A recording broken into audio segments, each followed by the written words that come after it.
Good morning. I'm Carlton Sharp, pastor of Faith Christian Center Church, and we're here on what's happening in our neighborhood.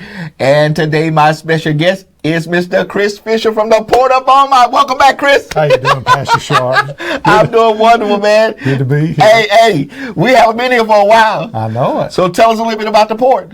I tell you what, the port is growing. We're having record years.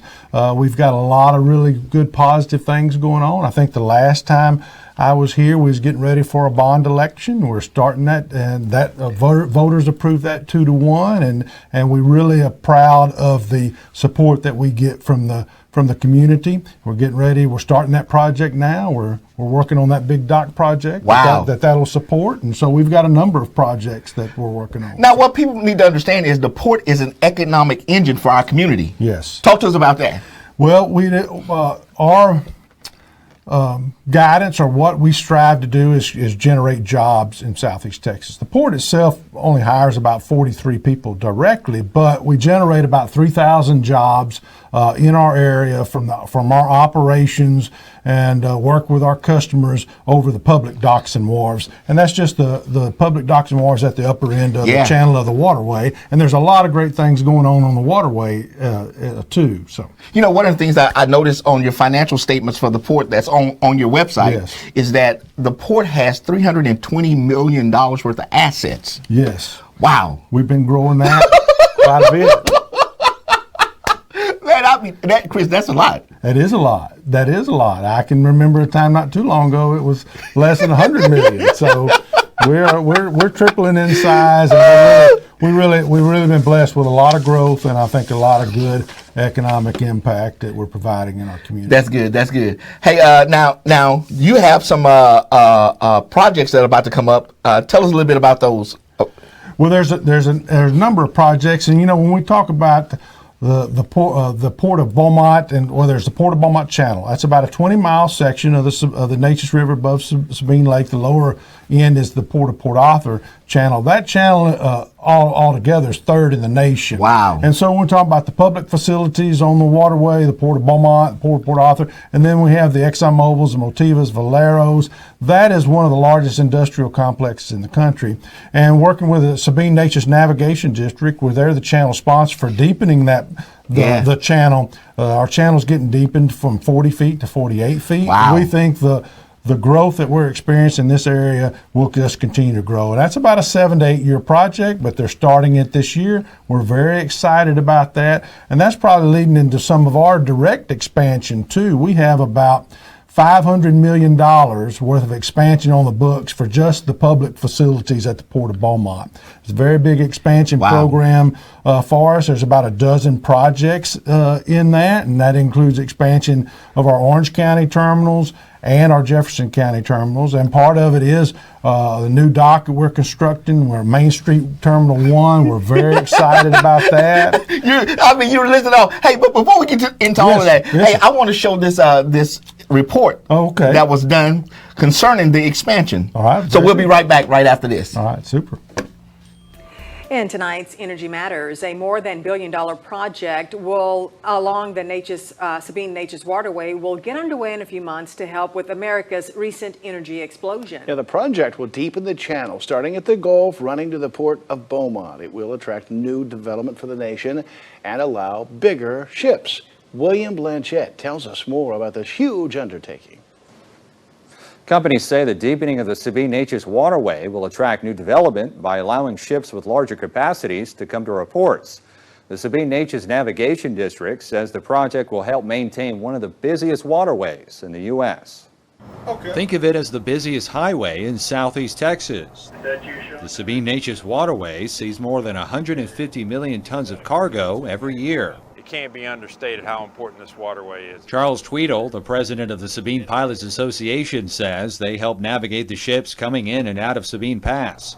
Right now they have 28 pilots, but they're already preparing more. And we're training 13 additional pilots because of the extra needs of the channel that we see coming. The Sabine Neches waterway pumps billions of dollars into our economy every year, transporting cargo to energy, petrochemical, and military users. Tweedle says the waterway is 40 feet deep, making it the most shallow in Texas. Houston's at 45 feet. I think Corpus Christi is is even more than 45 feet. It's important for us to kind of not only to catch up, but to keep pace with the size of the ships. Historically, the waterway was deepened and improved every time that the Panama Canal was improved.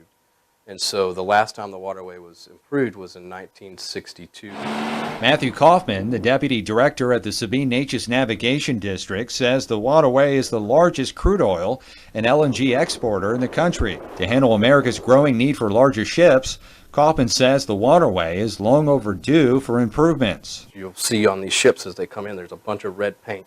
And that ship's designed to sit down to where there's no red paint showing. When they come into our waterway, there's a lot of red paint showing. The improvement project would deepen the waterway from 40 to 48 feet, starting from the Gulf of Mexico all the way to the port of Beaumont. Kaufman says the deepening would increase the capacity of a vessel by almost 50%, making it cheaper to move products worldwide. You've got to have a way to get these energies out of the nation. Kaufman says the project was authorized in 2014.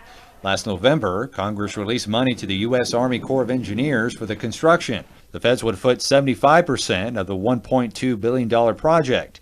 The Navigation District will pay for the rest, primarily using local tax dollars. That translates to increased efficiency for the owners in the terminals. Tweedle says the project would also increase the width of the channel, allowing more room for them to navigate larger ships. He expects everyone will enjoy the economic benefits, not just for ship owners being able to move more cargo. The deepening of the channel would create thousands of jobs. He believes the Sabine Neches Waterway Improvement Project is vital to keeping the future of America alive. We've been around since 1881. We plan to be around, going forward. We look forward to continuing our good service to the ocean-going traffic in and out of Sabine.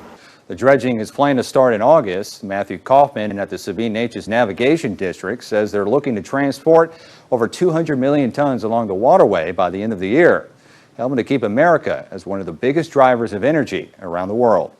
William Blanchett, 12 News. Wow, Chris, that was amazing, man. I tell you, to see what's about to happen in our community at the Port of Beaumont, I mean, people need to understand it's going to be big. We're very excited about the opportunities all up and down the waterway. So Now, that would make us, there's some incredible numbers that I see. Yes. Number one in exporter in the crude. Yes. Number one exporter of liquid natural gas. Third largest refinery capacity in the U.S. Yes. And the fifth largest port in the U.S. based upon tonnage. yes. Wow. Yes, it's a very powerful industrial complex that we have here, and that includes all the public and private facilities on the waterway. And it's really, so there's thousands and thousands of jobs that are created from this waterway and our investment in this waterway. Wow. Now we're looking at some footage now of all the things that are coming through the Port of Beaumont. I see some cars. I see we're keeping things moving. Then the military. Yes. Well, so we handle, we handle a pretty diversified cargo base. We're basically a bulk and a break bulk port. So break bulk is anything that's shipped in unitized. So we do forest products, a lot of wood pulp. We do iron and steel, a lot of pipe, things like that. We do bagged agricultural commodities. We also handle the big project cargoes, which are the wind energy cargoes. They're getting bigger and bigger. Very huge components for these refinery expansions that are going on at ExxonMobil, Total, other places. We just handled some of the largest components we've ever handled at the Port of Beaumont for Total.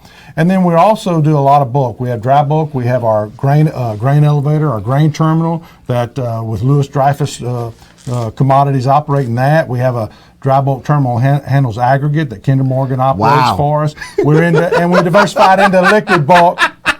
We diversified into liquid bulk, and that is one of our biggest growing areas in Orange County, where we partner with Jefferson Energy, and that's a very large growing facility for us to handle liquid bulk in Orange County. And they're getting ready to do something bigger with one of the other refiners that they're negotiating with right now. They have a number of things. They have a number of things in the works. we just approved, and I know we'll talk about public-private partnerships in a little bit, but we just approved a $500 million, actually it was a $1 billion bond resolution. We expect to issue $500 million in bonds and working through a public-private partnership for expansion on our Jefferson Energy Terminal. Wow. Now you've been setting some records too. Yes. Yes. Hey, you've been setting some records. So talk to us about the records that's been set. Well, this past year, and we're talking, when we look at just the public facilities that we govern at the top of the Sabine-Neches Waterway, we've never handled over 5 million tons over those facilities.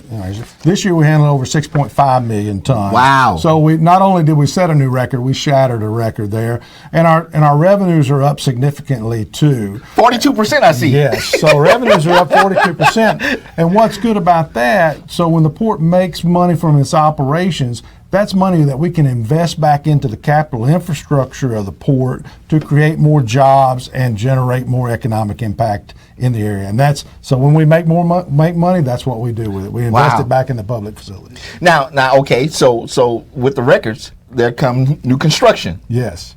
And you have some capital projects that are about to take off. Yes. In the next year or so, or now. Oh, exactly. So I touched on that briefly. It's so we have about a $500 million capital expansion program going on right now.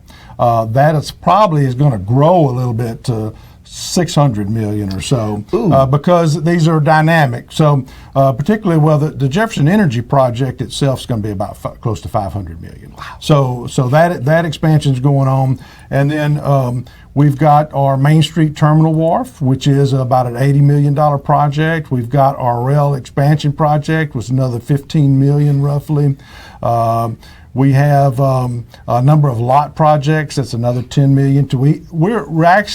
We are crammed full, and we are trying to expand our hard surface open storage cargo bases to handle more cargoes like wind energy, like military. And of course, we remain the #1 military cargo port in the world. Yeah. Wow. Yes. Wow. Okay. Now, earlier you start to mention about the public-private partnerships.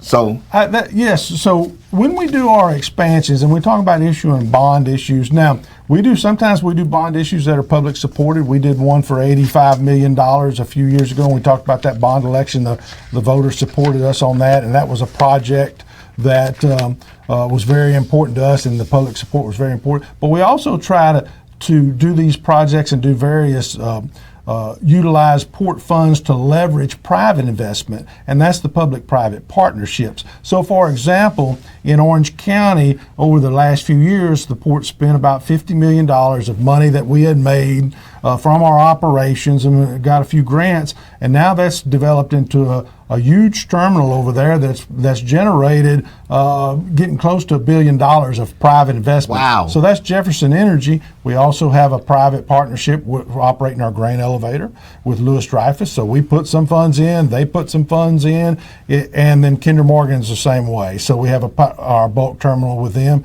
is a public-private partnership. And our latest public-private partnership is a little bit different from us. You know, CB&I terminal got flooded during Harvey, and we lost about 455 jobs from our community due to that, and it closed down. So the port bought that terminal.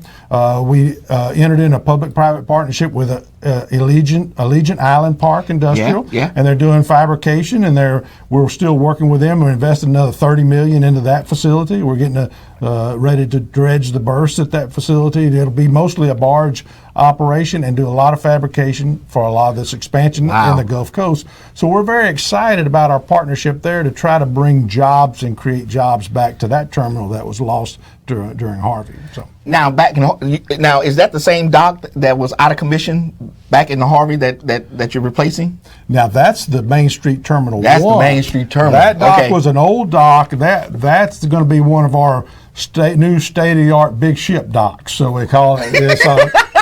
Well, it'll handle ships over 1,000 feet long. Woo. And so we're very excited about that. We're building it so it'll be ready for the deeper channel. When the channel's deepened, then we can handle the bigger ships there. It'll be very important for military cargo, but also wind energy and a number of other cargoes that we handle. Because right now Harbor Island is our main terminal, and it's pretty stressed. And we have some other terminals we can do some business at, but it's not quite state of the art like Harbor Island. This facility will give us another facility, and it's going to be called Main Street Terminal 1. Wow. It should be completed in about 2 years. It's under construction now. Now, I know people pass by the port and they see those big old wind blades out there. Yes. Oh, my God. Yes. I measure those wind blades. You know, you can say, well, these wind blades are 150 feet long or 200. We're getting them over 200 feet long now, and I like to measure them in football fields. So when you can put a couple wind blades together, and it's longer than a football field. Wow. So we put together trains of wind blades and towers and things like that over a mile long, and we move them out. We'll ship them all over the country on trains. So. Wow. And again, that the port is set strategically, the shipping, the highways, and the railways. And that's exactly. So what we sell at the Port of Beaumont to our customers is a logistics hub where we bring all modes of transportation together. We're close to I-10, so we've got the trucking element. We're right there. We're connected to 3 Class 1 railroads, the BNSF, the KCS, and the Union Pacific. So we have some of the best rail connections of anybody, and we're on deep water. And so, and the water's getting deeper, and it's getting deeper. Yeah. So that brings everything together. So we sell a logistics package because cargo is not going to move through us if it's not the most cost-efficient place for it to move. If it's cheaper for it to move somewhere else in the Gulf or on the East Coast or West Coast, that's where it's going to go. So we have to put that logistics package together to get the cargo to move through here. And when we do public-private partnerships, then we have partners that are investing here. And so when they're investing here, they're committed to bring that business here. And that's another advantage of working like that. And guess what, Chris? That means that there's resources in our community. Exactly. Because there's gas stations, there's restaurants, there's hotel. I mean, all of that. Well, when we look at economic impact, and we're redoing our numbers now, but it's several billion in economic impact that the port contributes, because we're looking at direct impact, indirect impact, induced, and that's the ripple effect from people that work in jobs, whether you work at the Port of Beaumont or you work at a job that's related to activities at the Port of Beaumont, and then you buy a home and you go to Parkdale Mall or you go somewhere to shop, you know, and so it's a ripple effect, and it creates that economic impact. That's what we're designed to do in our neighborhood. And earlier when we first started, we talked about that economic impact that the port has directly and indirectly to our community. Yes. Wow. Yes. So, and that's really what we strive to do. Job creation, positive economic impact on our community. And so we do try to operate. We are a taxing entity. We try to keep our taxes to a minimum. We appreciate our voter support, but we try to operate as much like a business as possible. Yeah. So when we do new projects, we try to look at the return on investment of those projects, and we try to make as much money as we can and have that cash flow coming in, because then it lets us expand from our own operations and build the public assets that we make off our operations. And that's what we try to do, and we've been pretty successful at it. You know, we get better. The public support helps us from time to time, and so, but that's what we try to do. And now you're governed by a board. We are. So I work for a 6-member elected board of commissioners. I tell you, I go to these port conferences all over the country, and I think I have the best board in the country. And so we have Lee Smith, president of our board. Right. Louis Broussard is vice president of our board. Georgine Guillory is our secretary treasurer. We have Pat Anderson, a commissioner, Bill Darling, a commissioner, and David Willard, commissioner. So they're the people that I work for, and they rely on me and the staff to kind of manage the day-to-day operations, and then they do the overall governance. Now you have an interesting story when it comes down to being part of the port. Yes. Talk about how I started there. How you started. Well, you know, we are a family. We feel like we're a family at the port. So I started at the Port of Beaumont in 1981 as a security guard.